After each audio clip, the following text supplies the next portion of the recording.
நம்முடைய தளபதி அவர்களை பற்றி பேசுகிற போது அவரை சொல்கிறார்கள், இங்கே என்ன செய்தீர்கள் என்று.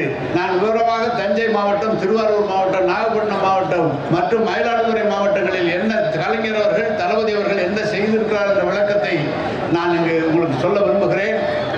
குறிப்பாக தலைவர் எப்படி இந்த ஆட்சியை நடத்துகிறார். தலைவர் பொறுப்பேற்ற போது அவர்களுக்கு இருக்கிற பிரச்சனை என்பது ஏற்கனவே மிகப்பெரிய நிதி சுமையை வைத்துவிட்டு சென்றவர்கள்.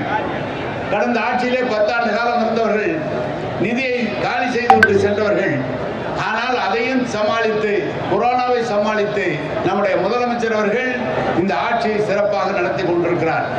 ஒரு பக்கம் பார்த்தால் இந்த திமுகவை அழிப்பதற்காக ஒன்றிய அரசு எவ்வளவோ காரியங்களை எடுக்கிறது, எவ்வளவோ முன்னெடுப்புகளை எடுக்கிறது, நிதி நெருக்கடியை உண்டாக்குறது.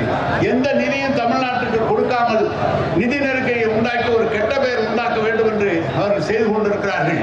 அது மட்டுமல்ல, இவர்கள் தொடர்ந்து எல்லா தேர்தலிலும் வெற்றி பெறுகிறார் என்ற காரணத்தால் எப்படியும் இவர்களை தோற்கடிக்க வேண்டும் என்ற நோக்கத்தோடு இன்றைக்கு தீவிர பீகாரில் வந்தது போல தமிழ்நாட்டிலே செய்வதற்குரிய முயற்சி எடுத்துக் கொண்டிருக்கிறார்கள். உங்கள் பாஜக ஒன்றிய அரசாக இருந்தாலும் ஏற்கனவே